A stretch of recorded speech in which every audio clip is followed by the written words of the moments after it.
The sacred gift of creating life is bestowed upon the female of the species, making her much more deadly than the male.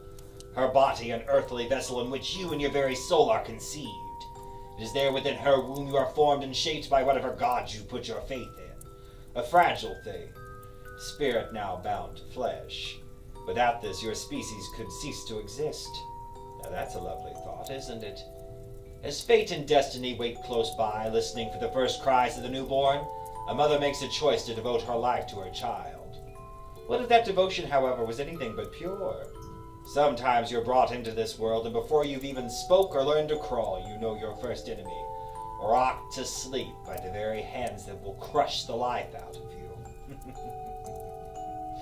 Happy Mother's Day, my children of Rot. Here we will examine maternal legacies that are far from nurturing. Belle Gunness was a mother after all. And serial killer.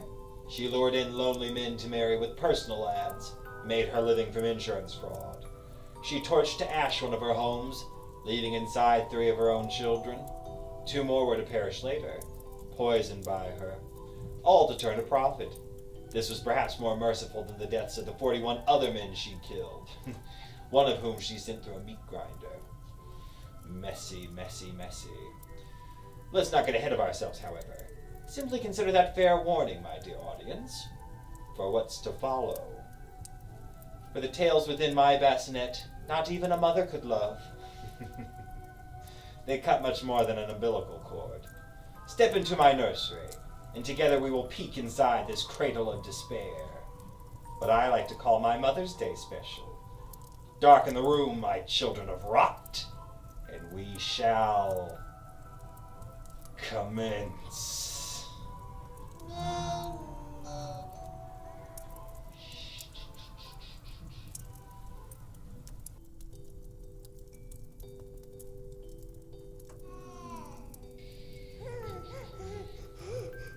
Andrea Yates, June 20th, 2001, drew a bath for her 5 children in her Houston home. However, this bath was meant to wash away only her God-given responsibilities. One by one, she led the children to the bathroom, and there she held them under the cool faucet. Though they struggled against her for the very life she had given them, there they stayed until they ceased moving. She killed John, Paul, Luke, and Mary, and the last was Noah. He had seen Mary floating in the tub and tried to escape, but he too was to drown. Andrea had become convinced the evil that dwelled within her had branded her children for an eternity in hell. This, in her mind, was the only way to save them, rescuing them from the grasps of Satan. Her husband, Rusty, was warned by Andrea's psychiatrist not to leave the children unattended in her care. His mother was to help keep an eye on Andrea only an hour after he had left for work. It was in that time, only 60 minutes, that she took all 5 lives. Though attempts were made to find Andrea not guilty by reasons of insanity, it could not be determined whether she could discern between right and wrong. The death penalty was sought, but she instead received a sentence of life in prison. While in prison, Andrea confessed to a prison psychiatrist that she had planned to kill the children for upwards of 2 years, stating, "It was the 7th deadly sin. My children weren't righteous. They stumbled because I was evil. The way I was raising them, they could never be saved. They were doomed to perish in the fires of hell." Oh, brother. Some think a college friend of Rusty's helped to tip her over the edge, a preacher fond of hurling hellfire and brimstone from his pulpit, Mr. Michael Warrenike. Perhaps his hate-filled sermons did scar Andrea's fragile psyche. In 2006, a retrial was held. Andrea was determined to be insane, transferred quietly to a low-security madhouse in Kerrville. This is not an isolated incident. Mothers killing their children to scourge malevolent spirits is quite common. Juanita Gomez of Oklahoma murdered her 33-year-old daughter Geneva with a crucifix, cramming it down her throat till blood came choking up from her gaping mouth, silencing her own daughter's screams. Juanita claimed her daughter was possessed by the devil, and it was the only way to cast him out to save her soul. Authorities responding to the scene described it as something out of a horror film.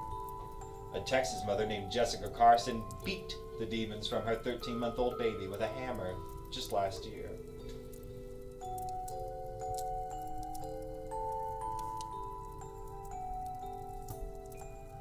Munchausen syndrome by proxy is a very curious condition in which a mother satisfies her desperate need for attention by making her own children ill. The mother becomes a self-inflicted martyr, fighting to save the life of the child they themselves put in harm's way. A recent example is Dee Dee Blanchard. The story unfolded when Dee Dee's body was found in her Missouri home, stabbed to death, face down in a pool of blood. It was after a troubling Facebook post was seen by friends that authorities were alerted.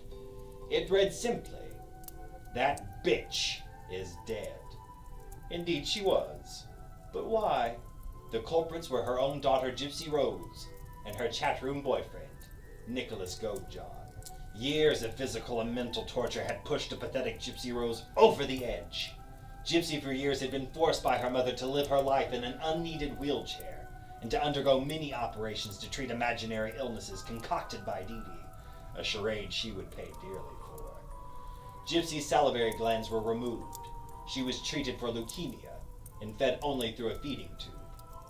All for only one reason, to satisfy her mother's madness. Free housing, trips to Disney, and donations made sure they lived a more than comfortable life.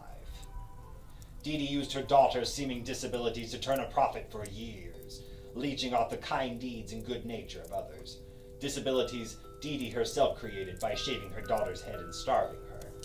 Dee Dee went as far as destroying birth records to hide that her daughter was much older than the pitiful child she exploited for charity. Poor Gypsy lived her days in isolation, as Dee Dee would do anything to keep her secret safe. Being homeschooled since kindergarten and hidden from even her father, Gypsy confided in a stranger in an internet chat room. This stranger was Nicholas Godejohn, a troubled young man with learning disabilities, but strength in his convictions. Desperate to escape her mother's life of deception, Gypsy devised a scheme to destroy her. Godejohn was convinced by Gypsy to kill Dee Dee, and that he did without mercy. A knight in shining armor, slaying the dragon for the fair maiden. A fairy tale come true. It seems everyone, including the county prosecutor, sided with Gypsy. He refused to seek the death penalty, stating the circumstances of the case were extraordinary and unusual. Despite this, Gypsy was still convicted of second-degree murder and sentenced to 10 years in prison. Godejohn awaits his trial this year. Gypsy is much happier now, stating, "I feel like I'm freer in prison than with living with my mom, because now I'm allowed to just live like a normal woman." What must a child endure to feel happier behind iron bars?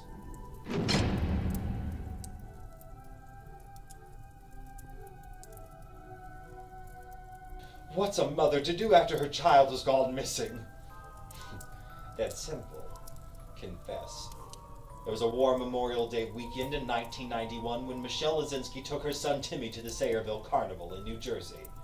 You might think Bobo was the culprit, but not this time. As the lines were long and winding at the fair, Michelle left her son alone only a moment to hold their place as she went to purchase a soda. When she returned, Timmy wasn't on the ride. He wasn't in line. He had vanished entirely. At least, that's what Michelle told authorities. She explained to police that the two had had a wonderful day together, having visited the Homedale Park earlier that afternoon. Only park police said that lot in which she said she parked was closed. 2 weeks later, Michelle claimed that she and her son were attacked by madmen brandishing knives, forcing her into silence. Men never seen by anyone at the carnival, as they did not exist. The story changed again, and a polygraph test was used, and failed twice. Just days before Halloween, October 26th of 1991, a bird watcher discovered a tennis shoe matching those publicized as the ones Timmy was last seen wearing. A search of the area began and ended when the skeletal remains of Timothy were found wrapped in a blanket. A blue blanket. 3 babysitters testified to seeing it in Michelle's home. Due to advanced decomposition, the cause of death remains a mystery. Though the evidence may have pointed the finger at Michelle, She remained a free woman until August 6th of 2014. Ironically, this was Timmy's 29th birthday. 68 witnesses persuaded the jury to find her guilty of first-degree murder. She'll spend the next 30 years behind bars. Let us hope that she finds no peace, and that Timmy haunts her memories, and perhaps her cell at night.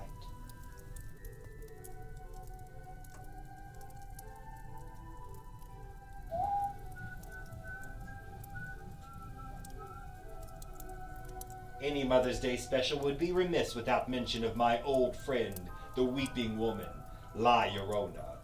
She was a raven-haired beauty named Maria, by day a humble peasant, but by night a wicked seductress, charming all men, rich and poor, with her feminine wiles. She bedazzled many suitors, but none stayed long after discovering she had several children from a previous admirer that left her with the burden. She eventually won the heart of a gentleman she wished to keep, enraptured by his beauty and cajoled by his wealth. But he, too, was no exception, as he left upon discovering her disadvantage, one she wished to be encumbered by no longer. Overwrought, she dragged her children to the river's edge, where she left them crying and begging for their mother's forgiveness. After satiating her desires for another night of wild abandon, she came to her senses and returned to her children, only she heard them crying no longer. As she made her way down the banks in a fevered panic, she discovered the true weight of her decisions. There they laid, drowned and muddied, forever without a mother's love. The once conceited creature lapsed into grief unparalleled. Unable to accept what she had done, she threw herself into the waters with them, her conscience a stone wound tightly around her neck. As La Llorona made her way to heaven, she was met at the pearly gates by St. Peter, who asked her simply, "Where are your children?" She threw herself at his mercy, begging his understanding.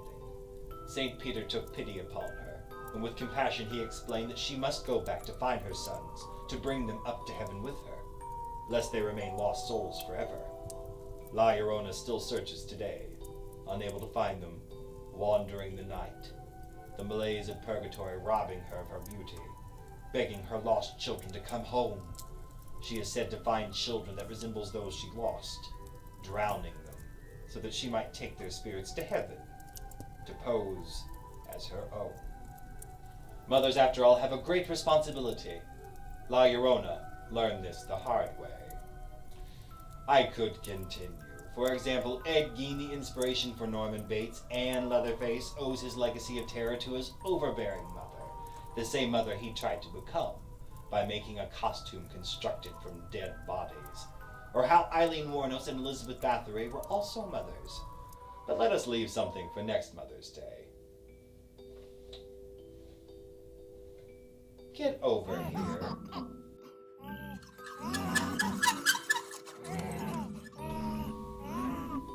We should be quiet now, as I'm babysitting for a friend. His mother may be a jackal, but from humble roots greatness is often born. I do hope he remembers me fondly as he rises to power.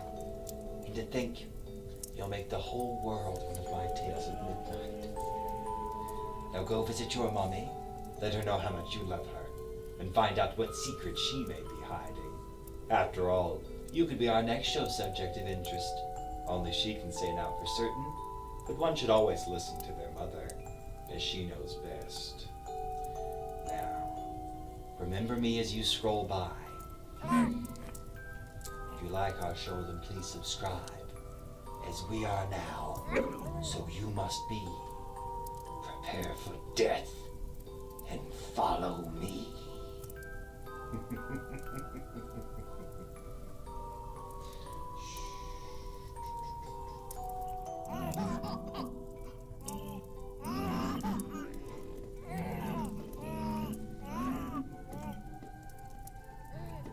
Gitchy-gitchy-goo!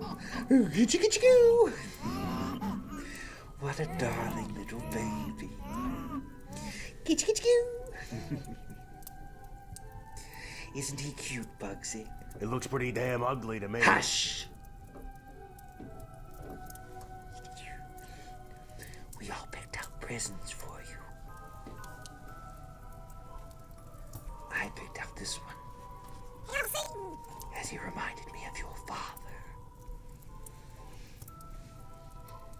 Now, the smiling man picked out this one. He's a little more old-fashioned than I am. Oh!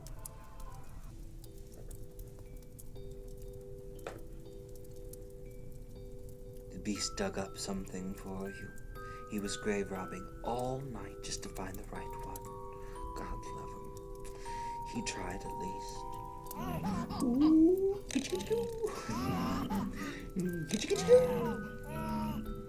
Now, go to sleep, little one.